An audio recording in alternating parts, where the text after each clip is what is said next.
Das autárquicas às presidenciais, o país fervilha com as próximas eleições.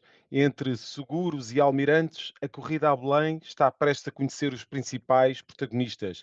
Já a máquina partidária para as autárquicas começa a definir-se nas próximas semanas. Venha daí, bem-vindo ao episódio 161 de Maquiavel para Principiantes, um podcast do Jornal Económico da autoria do especialista em comunicação, Rui Calafato. Olá, Rui, muito bom dia. Estamos a gravar uma quarta-feira e vamos começar por falar de sondagens. Olá, bom dia, Zé Carlos, e cumprimento todos os que nos ouvem. Olha, a primeira coisa que eu queria dizer é o seguinte: eu tinha dito antes do final do ano que íamos gravar à segunda, só que infelizmente acho que não tem acontecido, portanto temos gravado à quarta, etc. E quero dar em primeira mão aqui uma novidade para vocês, sem falar em nomes e sem falar em outros companheiros.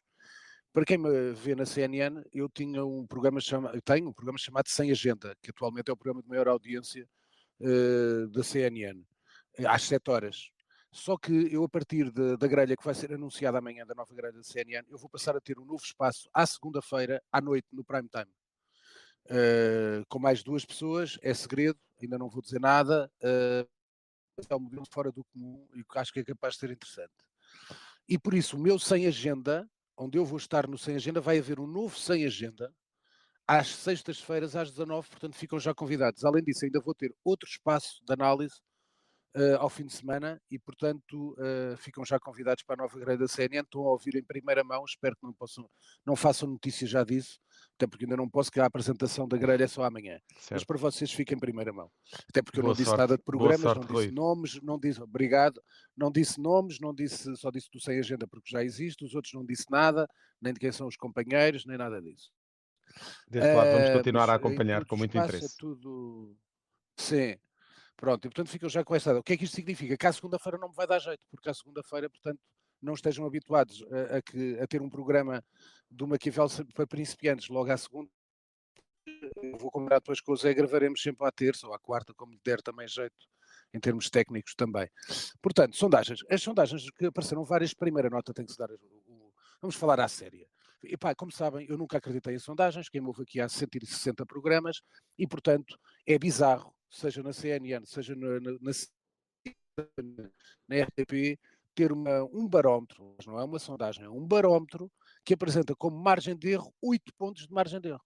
Isto parece que é a imprensa de sondagens com medo de falhar alguma coisa. E assim, com uma margem tão elástica de 8, assim nunca falha. Nunca falha. Portanto, quando virem isto, é dar essa margem, é sentir o que são as tendências, que isso pode-se notar com as sondagens, o PSD está um bocadinho mais à frente, mas está mais ou menos tudo na mesma, o Chega caiu 1,5 ponto para 16, o PS está mais ou menos na mesma, portanto estão todos mais ou menos na mesma, o que significa a tendência, em termos da primeira sondagem quantitativa, perdão, é que está tudo igual. Se houvesse eleições, ia ser a mesma caldeirada, ia ser a mesma instabilidade política. Ponto. Depois tivemos a questão das presidenciais. Como gozou Eduardo Sintra Torres, se somássemos a percentagem de todos aqueles 19 candidatos que aparecem ali, aquilo dava 286%. Quer dizer, portanto, 28 de um mais 28 do outro, do 11 e do outro 8 e não sei o que mais, dava 286. Que dá para gozar um bocadinho, quer dizer. E como é óbvio, tendências, voltamos àquilo que eu vos digo. Vamos ver então qual é a tendência. Isso é que importa. Tendência. Almirante Gouveia e Melo forte, e depois aquilo que eu digo sempre. O problema da esquerda e da direita, do centro-direita, portanto, dos dois maiores partidos, PS e PSD, é que não tem um candidato consensual. Como o PSD teve primeiro Cavaco Silva nos últimos 4 mandatos presidenciais, primeiro Cavaco Silva e a seguir tinha um consensual que era Marcelo Rebelo de Sousa. Quem são os consensuais? É os que aparecem a seguir ao Gouveia e Melo. Quem eram? Guterres a seguir e à direita Pedro Passos Coelho. Esta é a tendência. A partir dali, agora é o burburinho porque todos querem ocupar um espaço que não é consensual. Esta é a história. Não é preciso grandes. Por isto é que isso, como eu costumo dizer, a brincar, e no outro dia um amigo meu até me telefonou a rir, chorava a rir com isto. Isto é Maquiavel para principiantes. Não é anjinhos para principiantes. Eu ando nisto há 30 anos. Não caí de paraquedas a falar de política agora, onde nunca trabalhei na vida. Não, eu ando aqui nisto há 30 anos, fora a minha educação familiar, comecei aos 7 anos a falar com políticos na minha vida. E portanto isto é o meu sangue, portanto sei o que é que estou aqui a dizer. Depois temos Marcos Mendes à direita, mas não desperta entusiasmo. E temos à esquerda, não sei uma peleia de António José Seguro, onde primeiro temos que salientar que António José Seguro tem uma máquina totalmente montada. É uma pessoa por quem eu tenho uma enorme estima, eu conheço, sou amigo dele, como há muitos destes políticos, Marcos Mendes, Passos Coelho, etc. Mas António José Seguro tem já uma máquina. Marcos Mendes já está a tratar da máquina. E, portanto, eles vão ser candidatos. A pergunta que todos fazem é, então, mas porquê é que estes senhores não assumem? E como eu expliquei já, e vou ter que explicar outra vez para vocês, é simples. Porque não querem perder o poleiro do comentário televisivo. Porque a partir do momento em que disserem que são candidatos, têm que sair da antena. E, portanto, perdem o contacto direto com uma série de... Marcos Mendes com uma enorme audiência, de mais de 1 milhão de pessoas ao domingo, e António José Seguro mais limitado e mais pigmeu a sua audiência, que é fraca. E, portanto, esta é a realidade. Portanto, este é o lado. Depois, curiosamente, António José Seguro até agora a proposta mais drúxula. É do Porquê? orçamento. Porque propôs que o Orçamento de Estado não fosse a do Orçamento de Estado. Isto é perfeitamente ridículo. Portanto, então o Parlamento serve para quê? Então o que é que ele tinha em mente? Ele que é um homem que vende, que é o homem dos compromissos, do diálogo, da moderação, não quer compromissos. Quer que um governo apresente o orçamento tipo decreto e, portanto, seja aprovado. Então e não há debate no Parlamento. Então não há aprovação no Parlamento. Então Nem isto abstenção tem pernas para violenta. andar. Claro que os primeiros a querer com certeza, lá, nem abstenção violenta, como ele fez, como tu te lembras, quando era líder do PS e deixou passar o governo de Pedro Passos Coelho. Portanto, quem é que foram os primeiros críticos? Não foram os comentadores, foi o próprio PS. António Mendonça, António José Seguro. Isto não faz, não bate a bota com a perdigota. Depois, temos o frentismo de esquerda, que também já lá vamos, ao nível de Lisboa, mas temos o frentismo de esquerda a pensar em Sampaio da Nova, que teve um excelente resultado, em 2016. E, portanto, Sampaio da Nova, que pode ser empurrado pela frente esquerda, que já fez um discurso a dizer que não precisamos de espíritos bélicos, nem de quem ponha o país na ordem, portanto já sabemos para quem é que são os recados. E, portanto, uma pessoa que diz isto também já anda a ponderar. Portanto, vejam quantas ponderações andam no ar à esquerda. Portanto, isto vai ser um bom espetáculo. Portanto, de sondagens estamos a falar. Deixo só um apontamento da sondagem para a questão da intervenção da polícia, que vou falar daqui a pouco das manifestações no Martim Muniz e, portanto, falo desse tópico da sondagem quando abordar esse assunto. Está bem? Rui, temos aqui a apresentação de Alexandra Leitão como candidata do PS a Lisboa. Parece-te uma boa escolha de alguém tão importante para Pedro Nuno Olha, Santos? são duas notas que eu quero dar. Vou começar pela mais pequena, porque tem a ver com o PS, era o tópico a seguir. Repara, mais uma estrelazinha, que é uma das coisas que eu gosto muito, é as estrelinhas da televisão.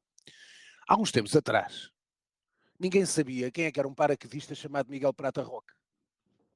Alguém o colocou na televisão para defender o governo. Era o único em televisão que estava ali a fazer, às vezes, figuras perfeitamente idiotas a defender o governo da maioria absoluta de António Costa, às vezes, em coisas que eram indefensáveis. Portanto, cada um faz a figura que quer, foi bom para ele, ganhou a sua fama, ganhou o seu dinheiro, parabéns à prima. Agora, foi a votos. É que eu gosto é quando estas estrelinhas vão a votos. É quando vão a E não votos, correu bem. perdem. Pois é isso, é que perdem tanta conversa, tantas horas de mídia, tantas horas a aparecer, tanta polémica na porcaria do Twitter, e depois foram a votos, perdeu para a Carla Tavares. Sabem aquilo que eu E digo? perdeu forte. Falem para as pessoas. E perdeu forte. E, portanto, falem para as pessoas, como eu tento sempre falar. Não para o grupinho de amigos do Twitter, que depois criam uma bolha e que acham que esses são os máximos, estas figuras. São figuras da bizarria. Não chegam às pessoas. E, portanto, levou a sua pesada, porque há gente que se arma em esperto e, portanto, foi derrotado pela Carla Tavares, foi uma presidente da Câmara da Amadora e que agora deu-lhe uma trancada sem ninguém saber quem é Carla Tavares, sem espaços de televisão a torto e a direito e sem fazer as figuras de idiota que às vezes faz nos diálogos com Miguel Morgado. E já agora, como tu te lembras, também convido o Miguel Morgado a ser candidato à Câmara de Setúbal pelo PSD, que é a terra dele, que era de facto um grande contributo, tanto mediatismo, até assumindo-se como porta-voz de Pedro Passos Coelho, era tempo de Miguel Morgado ir a votos, que vá na sua terra. O PSD bem precisa, tem uma terra em aberto, vai haver muitos candidatos à esquerda. Acho que o Miguel Morgado era um excelente candidato à Câmara de Setúbal pelo PSD. E por isso, voltando depois ao que interessa, Alexandra Leitão. O PS tinha duas hipóteses. Eu sempre disse a toda a gente que ia ser candidato a Alexandra Leitão. Porquê? Porque é mais próxima de Pedro Nuno Santos, em quem ele confia. É o seu líder, o seu braço direito, líder parlamentar. Alexandre Leitão, como é óbvio, comparando com a Mariana Vieira da Silva, Mariana Vieira da Silva era muito mais temível para a direita do que Alexandre Leitão. E vocês vão dizer, mas porquê? Porquê? Porque é fácil, porque a Mariana Vieira da Silva foi a ministra mais popular do governo do PS, é uma pessoa moderada, tem boa imagem, é respeitada. Alexandre Leitão também é respeitada. Eu respeito bastante a Alexandre Leitão. Agora, Alexandre Leitão é a candidata da frente de esquerda. É uma candidata radical de esquerda. É uma candidata que rapidamente o LIVRE, o PAN, o Bloco de Esquerda assumem e vão sufragar o apoio a Alexandre Leitão. O PCP não vai apoiar porque já disse que não iria apoiar, fazer nenhuma coligação com o PS. Mas, portanto, ele é fortemente catalisadora das energias da esquerda, mas em termos de moderados, vai assustar completamente os moderados. E sabe onde é que se vê isto? Vejam as audiências dela. Vejam as audiências dela. Ponto. Quer dizer, se as pessoas estivessem todas excitadíssimas com o Alexandre Leitão, tinham umas audiências fantásticas. E, portanto, acho que é mais outro fenómeno. Senhora que foi, as pessoas esquecem-se disso, foi assistente de Marcelo Rebelo de Sousa. Foi Marcelo Rebelo de Sousa que a lançou. Ninguém comenta isto. São todos uns sábios. E, portanto, foi ele que a lançou. E, portanto, é dali que ela sai. É do ovo da serpente. De onde saiu? O ovo da serpente vem de Marcelo. Ok? E, portanto, vai ser uma candidata radical de esquerda, que eu acho que, sinceramente, se o candidato for Carlos Moedas, apesar de todas as dificuldades, porque passa e do lixo e daquelas greves que se marcam, sem depois as pessoas que marcam as greves pedirem o que é que querem para se resolver os problemas. Não, decidimos fazer greve. E o Moedas e a sua equipa perguntam, mas desculpem lá, o que é que... Ah, está a incumprir. Então, mas estamos a incumprir aonde? Para nós podermos chegar a algum acordo. Não, vamos fazer greve. Pronto, ok, teve o lixo espalhado em Lisboa durante 2 semanas por causa de questões políticas. É nisto que Alexandre Leitão se vai basear. Esta é a história, mais uma vez. E fechamos, Porquê? Rui, com. Porque como vocês Sim, sabem... sim. Não, sim, porque como vocês sabem, isto é Maquiavel para principiantes. E agora estavas a falar das juntas de freguesia, certo? Estavas a lançar esse tema. Certo, exatamente, exatamente. Portanto, aqui é muito simples, é apenas, podia ser a pergunta da semana, quer dizer, porque isto agora vai ser um Exatamente, debate, vai ser podia, duro. podia, perfeitamente. Podia ser a pergunta da semana. Não, ainda falta falar, desculpa, vamos falar a seguir, das manifestações do Martim Moniz, que eu ainda quero dar uma nota. Ora bem, os 163, desculpem lá, para as pessoas que nos ouvem, 163 novos presidentes de junta, pensem lá nisso, são mais 163 novos salários, 163 gabinetes, assessorias, um carrinho, porque os presidentes de junta também têm isto, meus amigos. Portanto, mais 163. E, portanto, é tempo, de facto, das pessoas chamarem a atenção para que é mais 163 freguesias. Para que é mais 163 freguesias? Isto é um disparate completo. Quer dizer, nós somos um país rico para isto. Mais taxinhos e taxas e taxinhos. Não é taxas e taxinhas. É taxas e taxinhos. Portanto, acho que era de ponderar estas coisas. Relativamente ao último tema, manifestação do Martim diz. Curiosamente, repara lá, vê bem o azar que às vezes acontece. Às vezes há o azar dos távoras. Grandes manifestações, ambas, isso aí eu quero já salientar, que é sinal de democracia. São duas correntes, umas que fizeram uma manifestação de um teor e outras que fizeram manifestação de outro teor. Isto significa que nós estamos com 50 anos de liberdade, 50 anos de democracia e há liberdade de opinião. Houve um grupo que está contra, e que não é contra, houve um grupo que estava a favor da imigração e outro que estava pela polícia. É assim que se tem que ver. E, portanto, têm todo o direito a manifestar-se, uma manifestação ordeira, não houve problemas nenhuns e, portanto, isso é que é importante. E cada um mostrando a sua posição. Acho que é um bocadinho cansativo. Eu acho que as pessoas que moram ali, não é os senhores do Bangladesh, é os senhores que moram ali, devem estar cansados de manifestações, confesso sinceramente. Acho que aquilo deve ser barulho a mais. Também ao domingo as pessoas gostam de descansar, e ao sábado, ou o que é que foi, as pessoas gostam de descansar ao fim de semana, portanto, para as pessoas que estão ali. Pois, curiosamente, vi várias imagens, muita gente, nomeadamente asiática, nomeadamente Bangladesh, não vi nenhuma mulher do Bangladesh. Não vi o feminismo até agora manifestar-se sobre a ausência de mulheres asiáticas nessas manifestações. Não sei se esqueceram, se conhecem os hábitos, etc. Mas é só sábios. Portanto, sobre a manifestação de Martim Moniz, o que é curioso é que houve as manifestações e no dia a seguir, como tu sabes, desacatos com feridos Problemas. na rua do Bem Formoso. Problemas. Portanto, é aquilo que eu tento explicar às pessoas. Uma coisa é esta gandaia de conversar, de twitters e de fazerem uma coisa repugnante e ignóbil, como eu vi, de colarem aquela foto das pessoas encostadas à parede com Auschwitz, que aliás é 50 anos no dia 27. Portanto, é uma vergonha. Quem fez é repugnante. Pessoas que andaram a colar em redes sociais imagens daquela foto que não é de facto nada agradável da polícia, da ação da polícia, e depois fotos comparado com Auschwitz, isso é das coisas mais estúpidas, mais imbecis que eu vi na vida e é repugnante. Era para ter o likezinho fácil e acho que era tempo das pessoas, pá, separarem o trigo do joio entre quem é inteligente e quem é imbecil. Mas isso cada um sabe de si.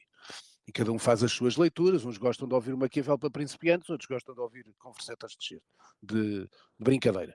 Portanto, Redes o que sociais. é que acontece? Repara, sim, e portanto, para terminar, chama a atenção do seguinte: essa última sondagem, dava a sondagem que foram várias sondagens, esse barómetro foi apresentado na CNN, dava que a grande maioria dos portugueses estava ao lado da ação policial. E que a grande maioria dos portugueses não considerou nada de racismo, 60% dos portugueses não considerava nada a ação racista, nem nada disso da polícia. O que é que significa para explicar às pessoas? Quando aparecem aqueles números dos crimes e tudo, isso é tudo factual, está corretíssimo. Mas a segurança é exatamente um dos temas, uma das palavras, que tem a ver com percepção e com o lado subliminar das coisas. Porque se tu perguntares a qualquer português, qualquer americano, se gosta de norte a sul dos respectivos países, de ter e ver polícia na rua, toda a gente vai dizer que quer ver polícia na rua. Toda a gente gosta de ver intervenção policial, porque isso, aí está, a percepção de segurança das pessoas é maior. Portanto, quando vem com números, mas os crimes não aumentaram. Mas as pessoas gostam de sentir que a polícia está com elas. Portanto, os portugueses, naturalmente, a sondagem o mostra, estão de acordo com a ação policial. E, portanto, é isto que as pessoas têm que ter em mente. Não é as conversatas de chacha de redes sociais. É olharem aos problemas das pessoas. As pessoas efetivamente querem estar seguras. Eu não estou a dizer que as pessoas acham que isto aqui é só gatunos e que haja crimes a toda a hora. Não é isso. As pessoas querem é sentir-se que a polícia está lá. E às vezes a polícia tem que fazer manobras dissuasoras, preventivas. Não é depois de casa roubada, trancas na porta. Isso é fácil. Portanto, este é o lado que as pessoas têm que ver como é assim, porque esta é a preocupação real das pessoas. Não querem um Estado policial, ninguém quer um Estado policial, mas de vez em quando a polícia ser musculada, os portugueses gostam. E em todo o lado do mundo, as pessoas gostam. Ponto, final, parágrafo. Rui, entretanto, estamos aqui a poucos dias da chegada de Donald Trump à Casa Branca e à Sim, tomada de olha, posse. daqui de internacional, eu escolhi aqui 4 temas, depois ainda vamos ali aos mídia, portanto, Uhum, sim. para acrescentar. O Donald Trump aqui é a única grande dúvida, vamos guardar isso para a semana, se calhar, mas a única grande dúvida é saber se, o que será, se estas conversas de... Aliás, vimos a Giorgia Meloni dizer que tudo o que Trump diz tem um propósito por trás. Nós não sabemos ainda o propósito, mas que há ali uma estratégia qualquer para se falar da Groenlândia, do Panamá e do Canadá. Eu já tentei explicar aqui um bocadinho. Na semana passada, a minha visão, posso estar errada, como sabem, eu, ao contrário de outros, quando erro, pedirei desculpa naturalmente. Mas, ahm, neste caso, o que é curioso, aliás, como sabes, é a tomada de posse, vai ser curioso, vai haver muitos comentários. Eu, uma das coisas que estou mais curioso é todos os comentadores internacionais e alguns nacionais que andaram a ungir a Kamala Harris como a nova santinha da ladeira do, dos desfavorecidos e do wokeismo e do politicamente correto.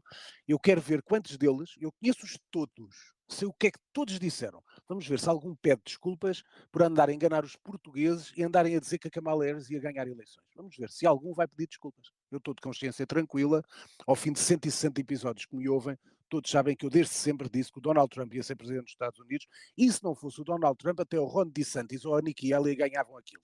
Sempre disse isto. Mas enfim, ok.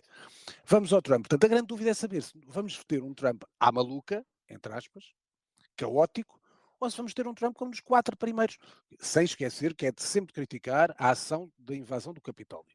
que isso é aquilo que macerou efetivamente a imagem de Donald Trump. Mas se as pessoas puxarem o filme atrás, fizerem um flashback, os 4 primeiros anos de Donald Trump viram algum atentado à democracia? Eu não vi. Não houve guerra no mundo. Nunca o Médio Oriente esteve tão estável. E, portanto, se ele fizer uns mandatos há 4 anos com paz, conseguir a paz em vários pontos do mundo, etc., eu acho que tudo isto poderão ser bizarrias que o tempo irá apagar. Agora, poderemos ter um lado caótico, isso eu não sei, não estou aqui, não sou adivinho, para saber o que é que vai por trás da cabeça de Trump, porque eu não falo com ele, portanto não o conheço pessoalmente, não consigo ler aquilo que ele pensa. Alguns portugueses eu consigo ler, este não consigo ler. Portanto, vamos ver o que é que sai. Depois, 3 temas internacionais, até para Uhum, passar, porque estávamos a falar, mais uma derrota do wokeismo, com a saída de cena de Justin Trudeau, do primeiro-ministro do Canadá. Canadá, que era ungido, era páginas e páginas no jornal público, Trudeau, grande líder da esquerda, um farol e tal, sai pela porta dos fundos. Mais uma pedra no sapato do politicamente correto e do wokeismo, é o que é, as pessoas têm que compreender que o mundo é o mundo e não é os nossos gostos, os nossos gostos, os nossos prazeres, aquilo que achamos que é melhor. É o mundo é como é. O Canadá é como é, a América é como é, e os portugueses, infelizmente, não votam nem no Canadá, nem votam nos Estados Unidos. Votam cá. Cá depois influenciam como quiserem. Lá, o resto é conversa para patecos. Quem quiser, cai. Depois, mais 2 notas só. Alemanha e Venezuela. Alemanha, agora finalmente está cedido que o candidato do SPD é o Olaf Scholz, com uma nuance. É que, exatamente como está cá em terceiro lugar nas sondagens, Scholz bloqueia a ajuda à Ucrânia para não prejudicar a sua campanha. Estou a ler um jornal Uhum, internacional. Não sei o cá em Portugal. Estou a o ler um jornal Spiegel. internacional, estou-te a mostrar. E, portanto, Scholz bloqueia a ajuda à Ucrânia para não prejudicar a sua campanha. Ok? Já estão a perceber onde é que eu quero chegar. É tentar recuperar, porque nem tem a ver com, já lá iremos ao Elon Musk, mas tem a ver sobretudo que, neste momento, o líder da CDU, o Merz, está completamente à frente nas sondagens portanto, apresenta-se com uma possível coligação com os verdes, que não tem nada a ver com os verdes chegar portugueses, poder ser uma coligação de poder e fazer governo. Depois, outro tema interessante que é o novo conceito que vão começar a ouvir falar, que é a remigração, que é a líder da AfD, que já diz para que Alice Weidel, que diz que vai falar abertamente que é a questão da deportação forçada de imigrantes, ao fim e ao cabo um bocadinho daquilo que Donald Trump andou a ameaçar, e daí talvez também o apoio que Elon Musk dá à AfD. Portanto, este é um tema que vai-se falar também na Europa, a questão da deportação dos ilegais, dos imigrantes ilegais, portanto foi, de facto, Donald Trump colocou isto na agenda. Por último, Ah, Venezuela. Mais certo. um, para terminar, de facto, houve um golpe de Estado de Nicolás Maduro, que foi durante anos a Venezuela, era o barómetro da esquerda, naturalmente também da esquerda portuguesa. Hugo Chávez, a sua República Bolivariana, o seu projeto pan-americano de poder da Venezuela, a dar petróleo aos amigos barato e tal. O que é que nós temos? Temos um Estado falido. Temos um Estado narcoterrorista. Temos um Estado que tem um ditador. Mas aqui parece que há ditadores só à direita. Não, há um ditador que se chama Nicolás Maduro, que teve 2 convidados apenas de topo na sua tomada de posse. Miguel Díaz-Canel, presidente de Cuba, não é propriamente um democrata, e Daniel Ortega da Nicarágua não é propriamente um democrata, e ambos democratas, como eu estou a dizer, entre aspas, de esquerda. E, portanto, foram estes que lá tiveram. O resto, toda a comunidade internacional está contra Nicolás Maduro, toda a gente reconhece que o Edmundo González, e depois, para terminar com esta dose do wokeismo, que eu gosto sempre, cada vez gosto mais disto, que é eu sou um homem que acredita na força das mulheres, na importância das mulheres. Sempre acreditei no feminismo e feminismo à séria. Não é a conversata do feminismo das redes sociais. Porquê? Porque as feministas das redes sociais nunca as ouvi falar uma palavrinha, um elogio a uma mulher. Porque a líder em faco da oposição na Venezuela chama-se Maria Corina Machado, uma E mulher teve sérios valente, problemas que com o está no regime terreno, agora, ultimamente. sérios problemas, foi presa, foi levada de mota e tal. Uma grande mulher, uma grande líder. Edmundo González é de facto o candidato que ganhou as eleições, mas a alma, o coração do combate à ditadura de Nicolás Maduro foi Maria Corina Machado. Pergunta, onde é que anda o wokeismo português e o feminismo a elogiar a Maria Corina Machado? Caladinhos que nem ratos. Portanto, tenham vergonha.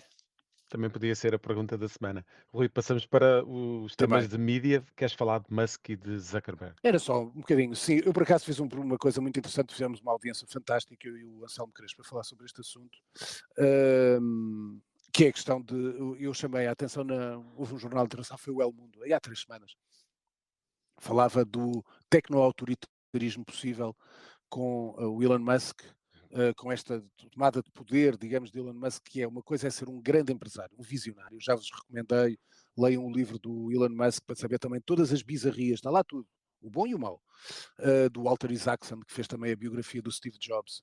É um tipo visionário. Um homem que tem o projeto da SpaceX ou da Tesla é um visionário, ponto. É um homem que paga bem aos seus funcionários. É um homem que cria emprego qualificado. Portanto, o Elon Musk não é nenhum monstro. Depois tem ao lado mau, que é onde é que vão ser as implicações dele na intervenção política que faz. Todos têm o direito de fazer intervenção política. O José Carlos Lourinho tem o direito de pedir, porque gostava de escrever um artigo na Alemanha e dizer que defende o partido que bem entender. Eu também. Nós não temos é depois o megafone que tem o Elon Musk. Portanto, ele de facto tem força por causa do megafone enorme que tem e pelo ser o homem mais rico do mundo. Agora, é o Elon Musk que vai influenciar a escolha dos alemães. Mas isto anda aqui tudo maluco, ou é o Elon Musk que vai escolher, pode influenciar nas redes sociais, mas quem se deixa influenciar pelas redes sociais, isso é um problema de cada um, mas não é propriamente uma pessoa que, eu acho que digo às pessoas, leiam livros e leiam jornais, quer dizer, não é lá nas redes sociais. Agora, quem vai atrás, tudo bem, quem gosta de teorias da conspiração, tudo bem, eu não gosto muito, sinceramente, Meloni mas contrapunha com George Soros. Dizia, e Soros? sim, claro, exato. E Soros, claro, mas é que o Soros andou a financiar todas essas internacionais do wokeismo e do politicamente correto. Tudo caladinho, era um grande filantropo. Este não. E portanto a Giorgia Meloni está do lado deste, como é óbvio. Agora, eu não estou do lado de ninguém. Eu estou do lado é do gajo que é um grande empresário do mundo, que é um grande visionário e que eu acho que ainda não há, do lado das democracias, maneira de facto de tapar o megafone de Elon Musk, tem direito de fazer. Depois cada país tem o direito de escolher como quer. A nota final, só que o Mark Zuckerberg do Facebook tem um problema. Chegou tarde, como viu que estava tudo do lado do Trump, decide fazer as pazes, eliminar a tal coisa do fact-checking, já deu US$ 1 milhão para a cerimónia de tomada de não é para a campanha, é para a cerimónia de tomada de posse do Donald Trump, a querer chegar-se ao Donald Trump, porquê? Meus amigos, palavra alemã, peço desculpa, Zeitgeist, o espírito do tempo. Este senhor, este Zuckerberg, sabe qual é o espírito do tempo. O espírito do tempo está para o lado do Trump, ele vai atrás. É empresário, quer continuar a ganhar dinheiro. É só isto, meus amigos. Vamos para as sugestões culturais. Sugestões, olha, séries, olha, aquela série que está na Netflix sobre o Jerry Springer, que era um espetáculo pá, de informação, que depois todos se espancavam em direto, etc. É muito engraçado verem. Uma coisa que puxem para trás, por favor, deu na segunda-feira, na RTP2, ali às 8h30, que era o IKEA, o caçador de árvores. Portanto, cada móvel que nós compramos para as nossas casas, quantas árvores são abatidas por dia para fazerem os móveis que todos nós compramos em todo o mundo, daquela famosa marca escandinava. Portanto, é muito interessante esse documentário. Depois mais duas coisas, que é a estreia na Disney do Alien Romulus, portanto a versão do Alien criada pelo Ridley Scott com a Sigourney Weaver, mas em televisão. E uma coisa que voltou a dar agora, que eu vos recomendo, está a dar à meia-noite no segundo canal, que se chama Nas Bobinas da Grã-Bretanha, que é um documentário sobre os filmes feitos em Inglaterra. Portanto, está lá os grandes filmes de realizadores ingleses. É muito bom esse documentário. Por último, de séries não, plataforma, no Filmin, recomendo-vos. O Martin Scorsese já fez dois grandes que eu tenho até em DVD, o Viagem à Itália e uma viagem pelo cinema americano. E agora decide fazer uma coisa chamada Made in England, que é sobre o Michael Powell e o Emmerich Pressburger, que é uma dupla que fez grandes filmes, e portanto chama-se Made in England, está na plataforma Filmin, podem passar por lá. Depois, já vos disse aqui tudo, agora faltam os livros que estão aqui deste lado, peço desculpa. O livro, pá, esta edição é espetacular, vou-vos dizer isto, ainda está nas bancas. Isto é raro, não me lembro de comprar esta revista há anos. Zé, como podes ver, Marie Claire, a revista Marie Ah, Claire, um é uma clássico. revista, edição de sim, edição de biblioteca, e então é Isabel II, história e estilo de uma rainha inesquecível. Portanto, como estás a ver, bons textos, as histórias, os discursos, etc. E depois grandes fotos dela, da maneira de vestir, com a família, etc. É daquelas coisas para guardar. Sim. Depois, três livros. Esse ainda foi do último, da final do ano, que eu ainda pus na lista dos melhores livros. Aliás, queria-te agradecer pelo trabalho que tu, e aliás já tinhas dito que ias fazer. Portanto, quem quiser, às vezes eu tenho aqui pessoas que me ouvem e dizem, pá, gostava que você, aquelas sugestões aparecessem no jornal económico para as pessoas depois lerem. Isso é uma coisa a ver, se tu se tens interesse E e depois vamos fazes tratar uma pequena disso, vamos peça tratar com disso. sugestões da Prometemos. semana, estás a ver? Isso é contigo. Não, mas isso é Prometemos para contigo, isso faz o que entender. 2025 que vai acontecer. Sim, isso são conceitos, são conteúdos que vocês é que desenvolvem. E, portanto, agradeço, já fizeste os melhores filmes, até foi a primeira página da edição diária do Jornal Económico, os melhores livros, perdão, já me mandaste hoje a questão das séries, e, portanto, ainda falta o dos filmes. Ora, eu falei num dos livros, é este, é O Melhor Amigo do Franz Kafka, o Max Brod, portanto é quase uma biografia do Franz Kafka, feito por ele, contar as histórias que teve as conversas que teve com a irmã, com as irmãs do Kafka, etc. Pá, um livro fantástico. Depois, dois que eu ando agora aqui a folhear, que já tinha comprado no ano passado, mas são aqueles que estão em cima da minha mesa, porque ainda em 2025 ainda não comprei livros nenhum novos. O Excêntrico Mr. Churchill, que tem algumas histórias e coisas tudo que envolvem Winston Churchill, portanto que é muito giro. E outro que eu recomendo, já comecei a ler bem, que é, eu acho que já vos tinha dito, é o Nosso Ofício é a Morte, que é sobre o perigozinho, sobre o grupo Wagner na Rússia, e portanto é muito interessante e a história de como é que o gajo começou com cantinas que serviam os militares russos, etc. É um livro muito interessante. A editora de um é a Gradiva e o outro é do Carlos Vaz Marques. Portanto, epá, agora, que é a Zigurate. E por Certo. último, a pergunta da semana é a seguinte: Vamos a isso. quando é que termina quando é que termina o deboche no Banco de Portugal? Quer dizer, agora é que se descobriram, por causa do Helder Rosalino, vai-se a descobrir que aquilo parece que há um universo paralelo no Banco de Portugal, que há uma série de consultores, não é sequer administradores, é consultores, pessoas que passaram pela administração e depois estão ali numa gaiola dourada a ganhar 15 mil euros por mês. Isto é de facto, desculpa lá, mas é um deboche. Isto é pornográfico para as pessoas. É assim, os presidentes, eu já sabem qual é a minha ideia. É a bitola deve ser sempre o salário do Presidente da República. Mas o Banco de Portugal tem um estatuto diferente. O salário dos salários do Banco de Portugal, da sua administração, tem a bitola comandada pelo Banco Central Europeu. Não somos nós. Portanto, é quase uma entidade externa, uma entidade de supervisão, mas controlada por um fator externo. Agora, epá, sobretudo nisto na parte de consultores, etc., quando não ocupam cargos de topo, isto de facto é escandaloso, 15 mil euros para estarem ali como consultores de nada nem de ninguém. Muito bem. Obrigado, Rui. Até para a próxima semana. Fechamos assim uma Maquiavel Para a para semana. principiantes. Olha, e Ouça e peço, acompanhe. olha, desculpa, Certo, certo. Zé, Vamos a isso. desculpa. Zé, Sim, só dizer uma coisa que era, desculpa, não, é só por causa do som. Se houver alguma, porque nós estamos hoje com uma nova plataforma, com o Riverside, a gravar via Riverside, portanto, se houverem algum problema, peço desculpa, mas é por causa disso, temos gravado em Zoom, tem estado bem tecnicamente. Se houver algum problema, acho que estava a gravar bem, o Zé depois verá, mas certo, se houver claro. algum problema, peço desculpa a quem estiver a ouvir, está bem? Vamos tentar que o som chegue da melhor forma aos nossos ouvintes. Obrigado, Rui. Então, até para a semana. Fechamos assim uma Maquiavel para principiantes. Ouça e acompanhe este podcast no Spotify, Google Podcasts e Apple Podcasts. Este é um programa da autoria de Rui Calafate, conta com a condução de José Carlos Dourinho e o cuidado técnico é do Nuno Braga. A música está a cargo de Casper. Está fechado o manual desta semana.